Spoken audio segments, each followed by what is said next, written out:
school whereby you're supposed to do an exam and you have time to prepare for it, to take the exam, and how Mm, much of preparation you have most of the time determines the result that you have from such examination. But life mhm. exam is not like that. You have to preempt it. For example, I just lost my dad all of a sudden without being sick. That's a good example of a situation whereby it's not planned, it's not thought about, but things happen. Then you have to react the right way. Hence, we're talking I'm about, sorry. thank you. Hence, we're talking about coaching today, challenge coaching. So, Yeah. and usually when we have a conversation like this, people call themselves life coach. But in your own case, you call yourself challenge coach. Why? So when you go to coaching school, they kick you out of school after a few days and they say, start coaching. But before you start coaching, you have to pick a niche. You have to decide for yourself what is going to be your coaching specialty, really only for marketing purposes, for business purposes. And so I thought to myself 18 years ago when I trained and certified as a coach, I thought, well, what should I pick as a niche? I said, well, I'm a parent educator, so I'm certified in parenting. So I'm just going to be a parenting coach. I'm going to tell people in the world that I'm a parenting coach. And then also, I'm an immigrant because I'm from France and Germany, and I'm an immigrant to the US. And I used to work in international sales, and I used to live and work in different countries.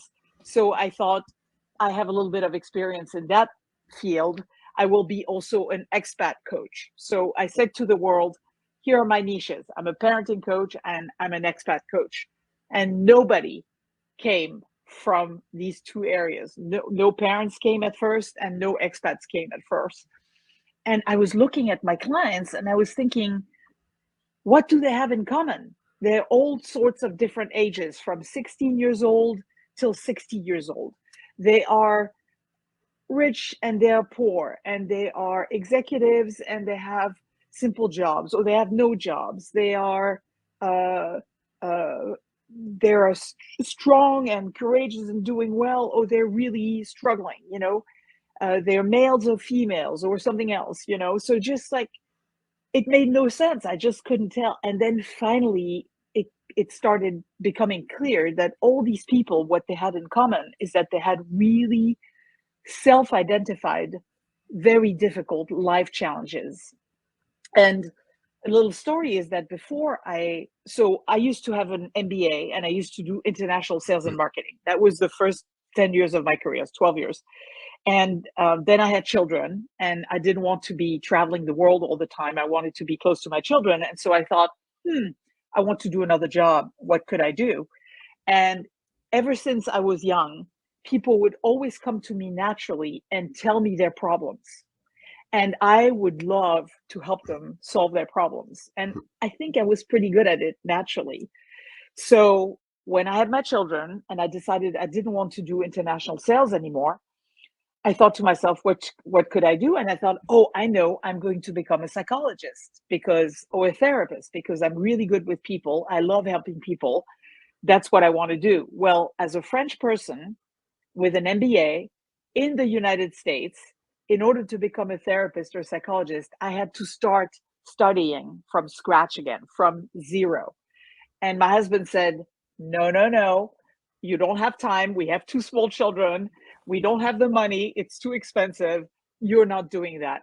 And that's when I found coaching. And coaching is close to therapy. It's kind of in the same area. It's still it's called a helping profession. It's still supporting people. Um, but what turned out was that the people that were coming to me, my clients that were coming to me, were in that gray zone between coaching and therapy. They had some really, really big life issues, and life means work, it means relationships, it means all sorts of things. Um, but to them, they were making them feel really bad and really struggling. And so that's when I came up with the idea of calling myself the challenge coach. And I also realized at the same time that the reason why I was attracting these people with those really big life challenges is because I had been, I had had a number of really difficult situations in my life myself. And I think that when somebody comes to you with a problem and you have known this problem, then they feel that you can relate to them better. You can, it feels more comfortable to talk to somebody who has had something similar happen to them. It feels like it gives people the feeling that they're being understood and heard. They don't have to explain it a lot. And so I'll stop talking in a second, but when you have known really big challenges yourself, like you have just faced yourself recently, you develop a certain depth of knowledge of what pain looks like and resilient looks like and overcoming challenges looks like, that people who have not faced these challenges, they don't have that. And so that's why I became the challenge coach, because I can relate to people who have really big challenges. Wow, excellent. I love the story about how you figured out that they're part of people who experience such problems or such challenges are the people that have kids, and that's where the PEP came in, parenting group that you joined and things like that. So, and I also saw that you mentioned the Adlerian parenting coaching style. What is that? Oh my goodness, that's okay. That's a thing all on it. You get me started on this, we're going to be here tomorrow morning still. You understand, right? This is okay. So just a tiny bit of background. Alfred Adler was a psychiatrist, a doctor and a psychiatrist from the last century. He was actually at the same time and in the same place as Sigmund Freud, the father of psychoanalysis, right? So they were both born and raised and went to school in Vienna, Austria, at the beginning of the 19th century. And they were colleagues. They did both doctor studies. They were colleagues, and they both became psychologists, psychoanalysts. And then they parted ways because they thought of psychology in a very, very different way. And so Adlerian psychology is the psychology of Alfred Adler. It's also known as individual psychology. That's the name of his psychology.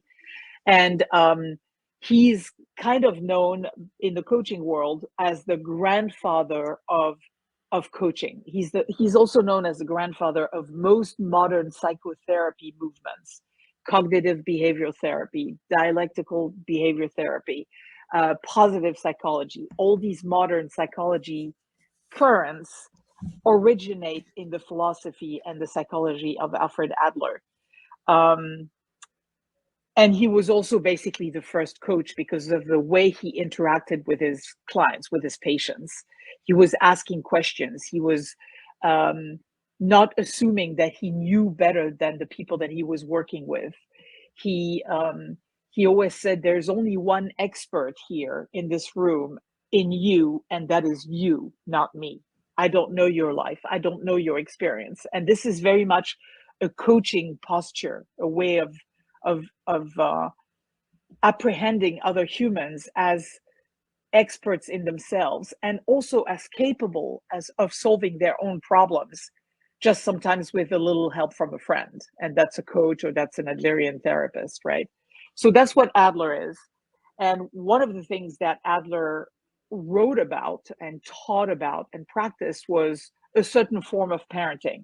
So Adlerian parenting is simply parenting based in Adlerian psychology and in Adlerian psychology principles. In the modern world already today, you might have already heard, or some of your audience might have already heard about positive discipline. And so positive discipline is directly Adlerian parenting. Adlerian parenting is positive discipline, basically. And in a nutshell, to answer your question, what is it? It's democratic parenting. So again, it's the stance or the idea, the position that we consider children to be essentially equal to parents in their worthiness of respect and of and in their capacity to be intelligent, and in their capacity to contribute and to be meaningful and to matter and to make a difference, right? And it's also parenting that looks at children as you have certain privileges in this family and you have certain responsibilities, and those things go hand in hand, right? And finally, democratic parenting is also parenting where you set limits for your children, but inside of those limits, you give them freedom of choice so that they can learn for themselves, and they can experience the world for themselves by making choices inside of those limits that the parents set for them. Wow. Excellent. Excellent. So you were born in Paris. Your dad is French. Your mom is German, and you grew up bilingual. And now you're talking about Adlerian way of parenting. Was that always the case when you were growing up? What was how did you make that transition? So I was born, I'm going to give you my age. I was born in the 60s in Paris, France, with French dad, German mom. And the parenting style in general at the time, not just my parents, everybody was not, mostly not democratic parenting, not Adlerian parenting. So in the 60s and 70s in France and in Germany, the way of educating children was more disciplinarian, autocratic, right? The parents are right.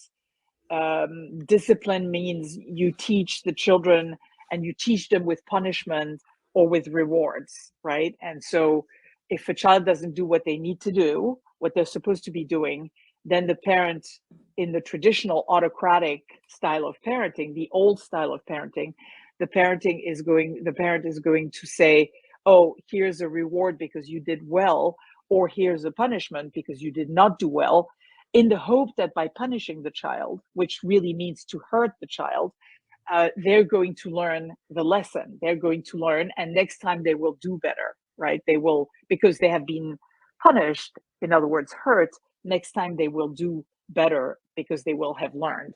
And in Adlerian parenting, in positive discipline, we don't believe that. This is not our experience. This is not what we believe. We don't believe that by punishing people, they learn better. We believe that people learn better when you allow them to have certain experiences, and then you allow them to experience the consequence of the experiences, of the choices that they make.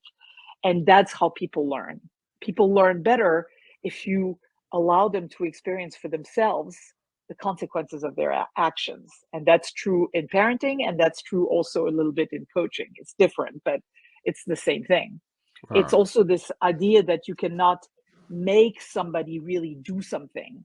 And so in parenting, we have the illusion that because children are small, they're small people, right? We're big and they're small. And so we think we can make them do things, even though since they were born, little children show us that they sleep when they want, they're awake when they want, they eat when they want. I'm sorry, I'm going to be gross, but they pee and they poop when they want. They they do what they want, and even though they show us from the moment that they come home, that they're born, that we cannot make them do what we want them to, we parents, because we're big and strong and we know better, we think that we can make them adapt to what we want, and we can make them do what we want, and that is a big illusion. It kind of looks like that when they're little, right? You can take your little child and you can force feed them with a spoon or with your fingers. You can put a little child in the car and you can force the seatbelt on them, or you want to leave a place and they don't want to leave, and you can just grab them and put them in your arms and walk out, right? So we can use force with them, and it gives us the illusion that we can make them, but in fact it's not true. Wow. Excellent. That's a very interesting point of view coming from somebody that for me that grew up in Nigeria and African country, I didn't have that option that you that option was not on the table then. Well, when I grew up in France, in Paris in the 60s, for me neither, right? But I think that when I found and by the way, I found Alfred Adler, Adlerian psychology, I found it when I went to PEP. It's called PEP, the Parent Encouragement Program, because they teach parent education classes based in Adlerian psychology. So that's when I found Adler. I went there to take parenting classes because I didn't like the way I was parenting, because I was parenting the way that I had been parented, and I didn't like it. And so, see, that's why I went there, is because I did not appreciate punishment. I did not appreciate being treated. I mean, my parents were not bad parents, don't take me wrong, but I didn't appreciate those ways. And on top of that, I didn't appreciate doing it to my own children. I had a firstborn that was, if she's watching, hello, honey, she was pretty hard-headed. She knew what she wanted, and she was going to do what she wanted. And in order for me to make her do what I wanted to do, I had to use yelling and punishment and force. And I hated it. I hated myself when I was doing it. So that's when I found these parenting classes. That's when I found Adler. And that's how I decided to become a coach, when I found out that Adler was the grandfather of coaching. Wow, wow, wow. Well, I mean, if we start talking about that, we're not going to talk about something else, like you said, because I mean, it will be nice for people to actually do a study on this, like have two kids from the same parents, raise them using these two different styles, and this see how they turn out in life. I think more study needs to be done on this. And if we keep talking about this, we're not going to talk about something else because people always have Well, I their can come back. I can come back and we can have another one on parenting if you want, just yes, on yeah, we can parenting. talk about it. So let's get back to coaching. Coaching is why we're here today. I mean, part of coaching is also parenting. That's because you have to learn how to do that. That's life challenges. So, but then looking at the big picture as a coach, where do you draw your inspiration from as a coach? In those Well, days, mostly, go ahead. Sorry. sorry, go ahead. In those times that you're feeling down and you don't know how to go about these clients and things like that, how do you get inspired to keep going? Hmm. That's a really good question.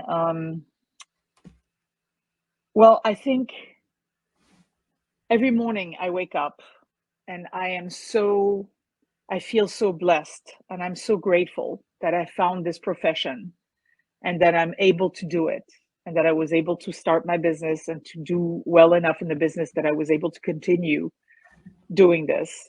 And every morning I wake up and I am so, so happy and glad and feel so grateful that I can do this work. So the inspiration comes from doing the work itself, because it is such a good feeling to be able to support other people. It is such a good feeling to be able to, if you meet somebody, it doesn't matter who you are, what you do, if you're a coach or not, but when you meet somebody and you help them and you contribute to them, and they are a little bit better after you've interacted with them than they were before, and your audience knows how good that feels, right? So if you get to do this for a living, that's your job, and that's how you make money, and that's how you pay your bills. That is such a wonderful thing. So I find the inspiration because I there is nothing for me that's more fulfilling than contributing to others, right? And so that's one piece. And then the other piece is I'm an avid learner, and I've always been, like I told you before, always been interested in psychology. And so when I found Adler, I was just so excited, because Adler is I was always interested in philosophy and always interested in psychology. And Adler was the first theory, Adlerian theory was the first one that I ever got exposed to, that was just so simple to understand. Such common sense, right? Such easy principles. And so I learned everything I could on Adlerian psychology, but I also love learning constantly. So I constantly learn different, I'm certified in positive psychology. You read my bio. I just like keep learning things. And when you work with somebody, like you said before, life doesn't come with a manual. Parenting doesn't come with a manual. We don't learn these things in school. And so it is also so inspirational for me, so fulfilling for me to be able to sometimes share a little bit of those things that I've learned with people, to help them with whatever issues and whatever challenges they come to me with. So that's not coaching. Coaching is not teaching. Coaching is not mentoring. Coaching is not telling people, but to be able to share some of those things that I've learned, just as an idea for the people that I work with, and say, okay, here's something that I've learned and I kind of believe in. I'm going to put in front of you on the table. And so now what do you think? I've explained this thing to you. Do you like it? Do you not like it? Does it help you? Does it not help you? Do you want it or do you want to leave it?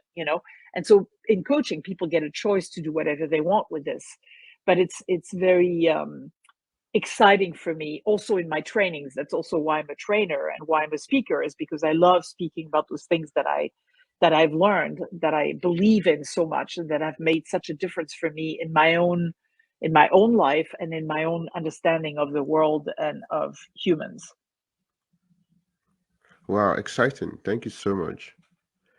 So when you're with clients, you start asking questions, letting them know that they have the answers in them. We are not the experts. We talked about all that already.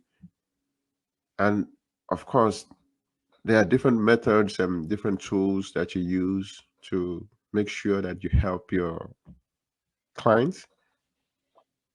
What are the best situations you've experienced, and what are the very challenging ones that you found really difficult?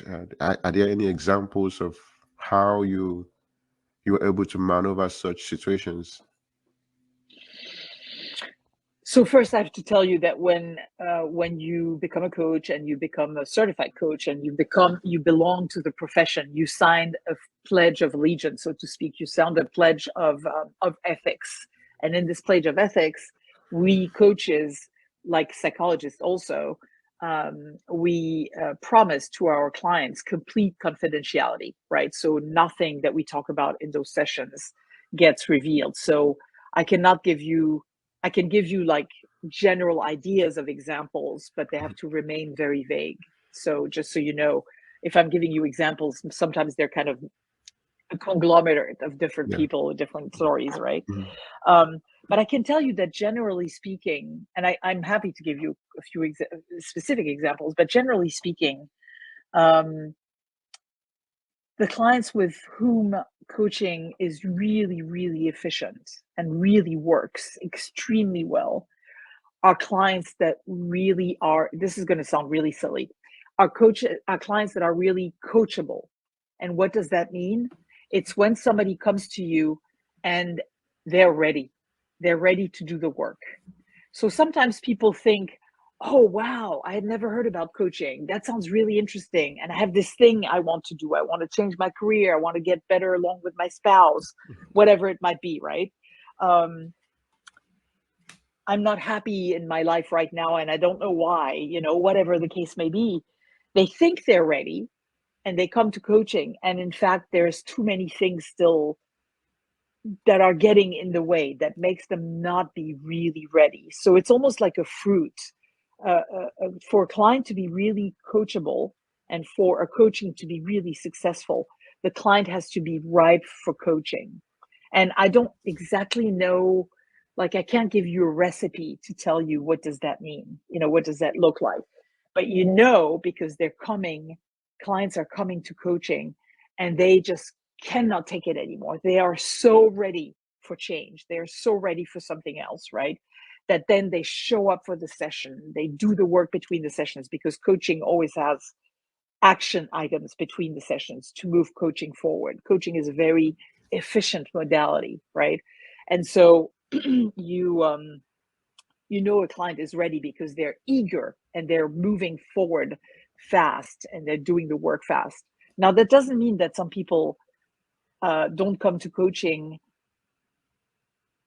ready and yet still have a lot of obstacles to overcome. So especially as the challenge coach, I work with people who have those problems that are sometimes between coaching and therapy. I told you.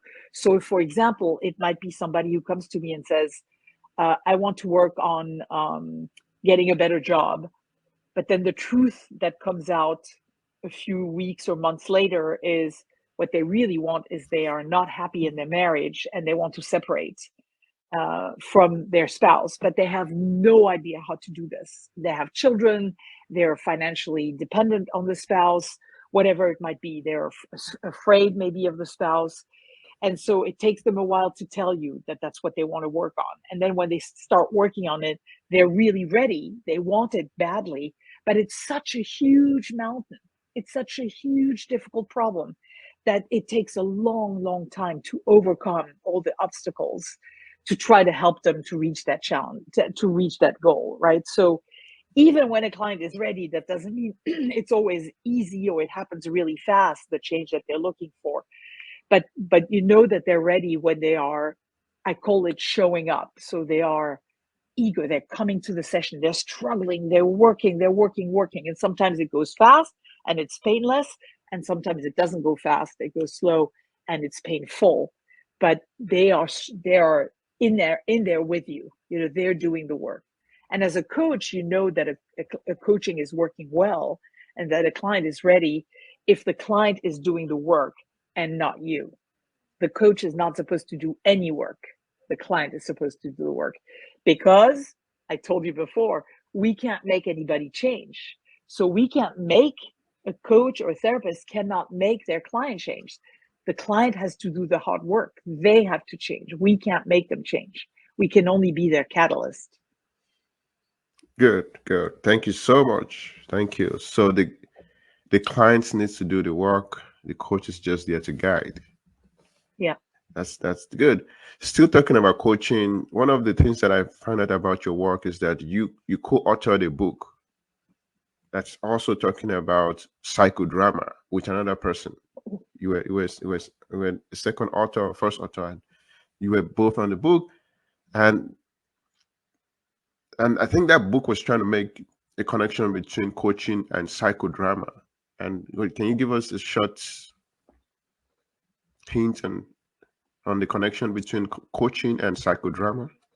Yes, I would love to talk to you about psychodrama. So I'm the co-author. I'm definitely the number 2 on that book. So my main author is Kathy Nugent, and so she's a very known and prominent psychodramatist in the United States and in the world.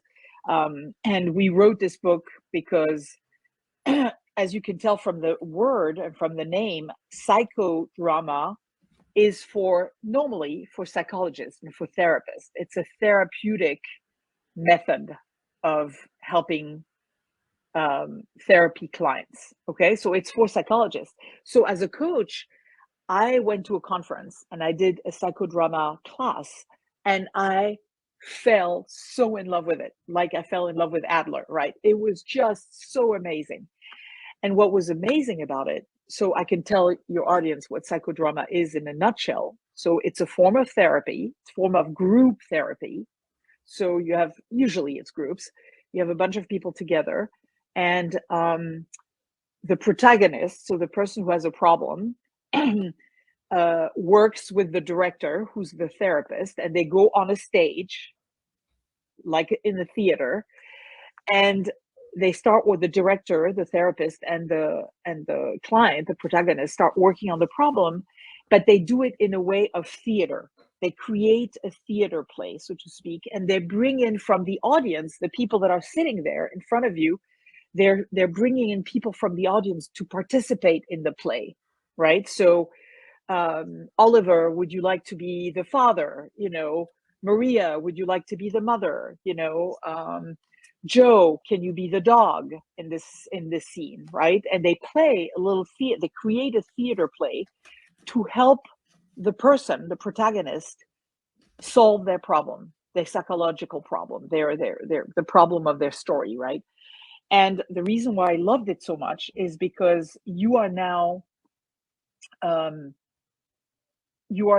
playing a role play. You're in the role as a protagonist, but with other people around you. And instead of being in your head and trying to solve the problem with your head, you are actually playing it with your body. So it's a psychosomatic method of working on problems. And it is so, so powerful because bypasses the brain. It bypasses the cognitive. So in psychology circles, we kind of joke and we say Freud put people on the couch. Psychoanalysis, people are sitting are lying on the couch and they're talking. Adler put people in the chair as equals. I'm looking at you, you're looking at me, we're equals, but he still stayed in the head. It was still cognitive, therapy. And Moreno, so J.L. Moreno is the father of psychodrama, the founder, if you will, of psychodrama. He was also from Vienna, also from that same time. They were all together in the same areas. And so J.L. Moreno, he put people on the stage. He put people in their bodies, right? So Freud on the couch, Adler in the chair, and then Moreno on the stage and in their body.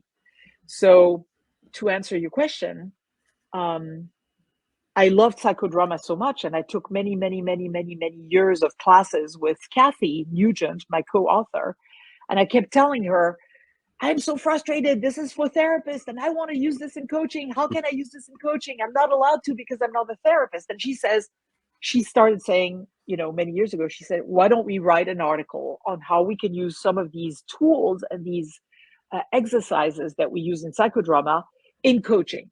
And so it started as an article, and then 3 years later, it actually became a book. And that's the book that you're mentioning.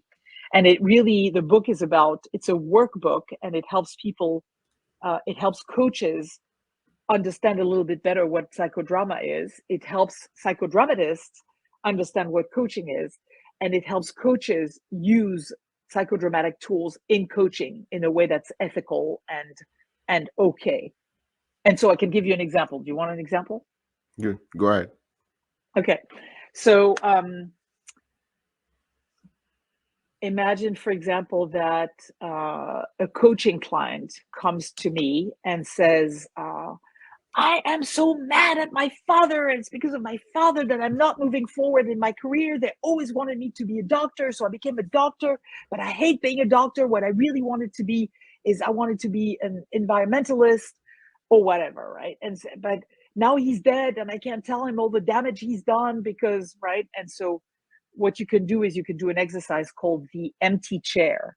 And so you ask your client to speak to the empty chair as if the father was sitting in the empty chair, and to tell the father everything that they have never told the father, right? So they can get out, it can come out of them.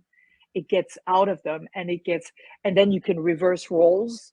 The client can become the father and you can talk with the father. So it creates a conversation with an empty chair, and it helps people process things very efficiently, if you will. So that's an example of one of the tools. Good. Thank you so much. That's very detailed examples and illustration. Thank you so much. So one of the things that I still find very interesting is your background. The French, German immigrants coming to the US to go to school for marketing and eventually become a coach. All these experiences that you had and you're still having, how has it shaped the way you see life and your interaction with people beyond the coaching business? How has it shaped who you have become over time? Another excellent question. Maybe you should consider coaching, becoming a coach. I'm actually a coach, though. I'm a coach with John Maxwell team. I'm a coach. I'm a certified coach. Yes. Oh, yeah. Okay. So I can tell. Not surprised. All right. So many things, I mean, like all of us are shaped by our life experiences, of course. So I think one big thing at the very beginning was that I was bicultural at birth. And I was, being half French, half German, the two countries are next to each other. And so I grew up and I was raised in Paris, France, but I would go often to Germany to visit my family. And so I realized and my parents thought that it was very important that we learn many languages, not just French and German, but even more. And my parents were very oriented in to cultures. They thought it was very important to be open to various cultures. You know, my parents were born in the Second World War. So my father was French in the Second World War in France, and my mother was German in the Second World War in Germany. And they suffered a great deal, as did so many million people, you know, through the Second World War, but growing up as tiny little children in the war. And so for them, it was very, very important that we are open to cultures and that we speak many languages so that we can really be more open-minded, you know, be more open-minded to the different cultures and how people are different, and be more tolerant of people. So it shaped me because that's how I decided to do international sales and marketing as my first career. You know, it shaped me because I realized that speaking languages really does allow you to understand a culture better. So most people in the world speak English. It's the universal language, right? People learn English. And then they go to another country and they can speak English. So if I go to Vietnam, I don't speak Vietnamese. If I go to Vietnam, I can speak English there, but I will not really penetrate the culture because I don't speak the language. When I'm here in Germany right now, or when I go to England, the UK, or when I go to Spain, I also speak a little bit of Spanish. It's a little rusty, but I can immerse myself in the culture more because I speak the language locally. So that's one thing that really shaped me, is my biculturalism at birth, and this intention that my parents had as a result, mostly as a result of the war, of wanting us to be multicultural and multilingual and open and traveling a lot and understanding other cultures, right? So that was huge. And then, you know, you asked me in the beginning, why am I the challenge coach? Well, because I had a number of challenges in my life myself, and those challenges have shaped who I am as both a very understanding person, that I can understand the pain of other people about certain things, not everything. I haven't experienced, and thankfully not every pain, you know, that there is to be had, but I know a lot of pain, and I know a lot of pain pretty deeply, and so I can relate to other humans. So that has shaped me a great deal, and that has made me decide to do the job that I'm doing now, you know. So that's another thing that has shaped me. Another thing that has shaped me tremendously is having children. uh, I always say, and I'm profoundly convinced, that if you take the job of parent seriously, you only really grow up and become an adult when you have children. So in other words, your children are the ones who make you become an adult. And I was an old mom. I wanted children since I was 15 years old. I loved children and babies. I wanted children all my life, but I never found the guy to have the children with until I was in my 30s. And so I had my first child when I was 34, which is really old. And or it used to be, and it still is, you know, in many countries, an old age to have children.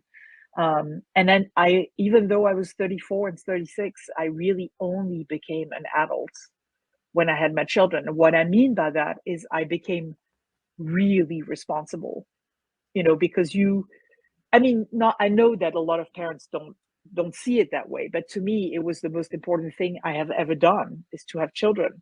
And so I owed them to be responsible, you know, and so I could no longer say, I'm going to give you a silly example.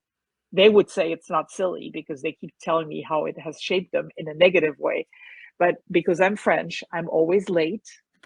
The French are late, culturally speaking. So when I go to a meeting, I'm late. And so I made, as a mother who was driving them around and taking them to events and to school and to practices, I was often late. And so they were late. And so to this day, they say to me, they're the most on-time people you have ever met.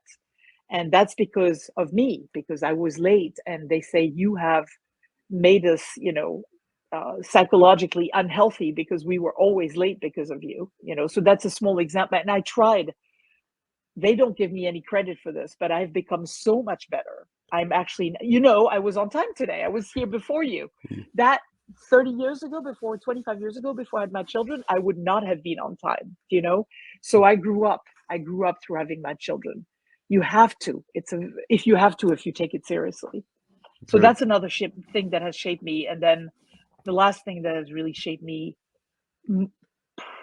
probably more than anything, was my husband. My husband had cancer and died of his cancer 13 years ago. And Sorry about that. thank you. And going through that was shaping, I mean, you don't go. My daughter before that, so some of the challenges that I experienced was that I had children. Finally, I had children, beautiful children. And my second daughter had a very, very serious health issue, an illness, a very, very rare and very dangerous illness that could have cost her her leg. She could have been amputated, or it could have cost her her life, because it could have become cancer and killed her. And so she had that for 9 years. And so it was constantly medical emergencies after medical emergencies. And then she was okay. And then my husband got cancer for 3 years, and then he died.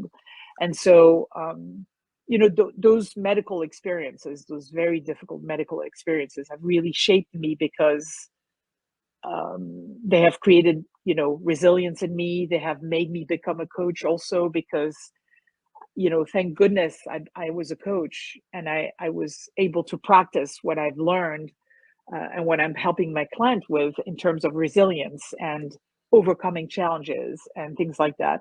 If I hadn't gone to the school of coaching, I was able to apply this to myself, and it helped me survive and get through this, better than I would otherwise have. Good, good. Wow. Thank you for sharing that. Thank you. I really appreciate it so much. We're still talking about coaching, very important. One of the concepts that I find out about your explanation of coaching is when you mention positive intelligence quotient. And when you were trying to connect that, can you tell us a little bit on that? How does positive intelligence quotient affect coaching? Okay. So positive intelligence is actually a school of coaching. So you can actually go to positive intelligence school as a coach and become a positive intelligence coach, which I am certified in. And so positive intelligence was started and is run by a man named Shirzad Shamin. So he's the one who invented that concept of positive intelligence quotient. So it's called PQ, positive intelligence quotient, PQ. And so I took the courses because I knew this. I had already studied it. I had already learned about it. It's about neuroscience, the science of the brain. I already knew about it, but this was really packaging it in an app. It's an app actually on your phone that really is very efficient to teach people about neuroscience in a very accessible and profound way at the same time. It's accessible, it's easy, and it's profound at the same time.